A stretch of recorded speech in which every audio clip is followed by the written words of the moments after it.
এদিকে সারা দেশে জ্বালানি সরবরাহ সংকট বাড়ছে। পাম্প মালিকদের অভিযোগ, এখন পর্যন্ত দেশে তেলের পর্যাপ্ত মজুদ থাকলেও ডিপো থেকে চাহিদা অনুযায়ী সরবরাহ করা হচ্ছে না। তাদের দাবি, কৃত্রিম সংকট তৈরি হওয়ায় বন্ধ রাখতে হচ্ছে ফিলিং স্টেশন।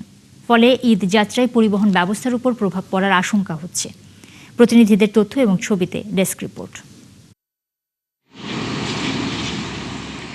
টাঙ্গাইলে পেট্রোল পাম্পগুলোতে সরকারের নির্ধারিত নিয়ম অনুযায়ী পেট্রোল ও অকটেন পাওয়া গেলেও ডিজেল পেতে ভোগান্তিতে পড়েছেন যানবাহনের চালকেরা। কেউ কেউ পাম্পের সামনে ঘন্টার পর ঘন্টা দাঁড়িয়ে থেকেও ডিজেল সংগ্রহ করতে পারেননি। ঈদযাত্রায় এর সরাসরি প্রভাব পড়বে বলে মনে করছেন তারা। দেখা যায় লং ব্যবসা বাণিজ্য করতে গেলে এক জায়গায় যাইতে গেলে দেখা যায় যে আমার দই তেলে তো কভার হচ্ছে না। রাতের পর রাত জায়গায় যে রোডে থাকি আমরা, তার কাছে যাকুন বলে আমাদের তেল দেন।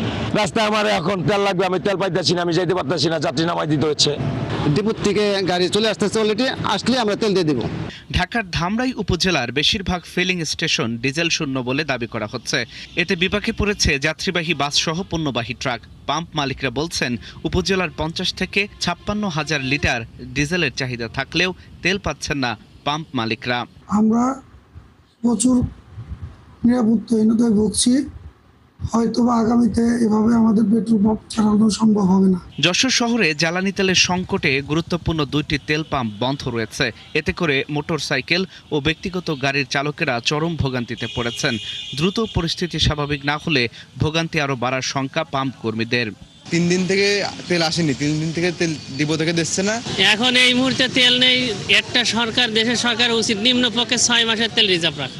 মদিন পাম্পে তেল আনতে গেলাম, ওখানে দেখলাম আপনার স্টিকার লাগানো রয়েছে দুঃখিত তেল নাই।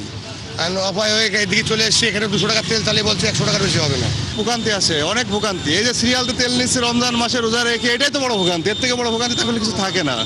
কুমিল্লার পেট্রোল পাম্পগুলোতে গাড়ির দীর্ঘ লাইন চোখে পড়েছে। অনেক পাম্পের সরবরাহ বন্ধ থাকায় শতাধিক ভোক্তা অপেক্ষা করে ফিরে যাচ্ছে।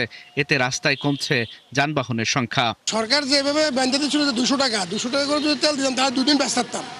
একজনে 4 বার 5 বার সবার করে তেল নিয়ে যায়। কয় যাই লাভ হইব না, কারণ তেল দেয় না। কেন দেয় না? কয় তেলেরা বাইরে বিক্রি করে।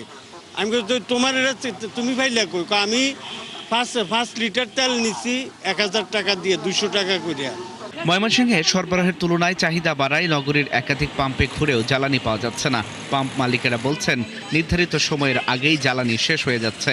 দোকানগুলোতে তেল পাওয়া যাচ্ছে না, পাম্পেও পাওয়া যাচ্ছে না, সব মিলে আসলে খুবই ঝামেলার মধ্যে আছে। সরকার বলছে যে পর্যাপ্ত তেল আছে, কিন্তু আসলে পাম্পে আসলে আমরা সেই পরিমাণ আমরা তেল দিচ্ছি না।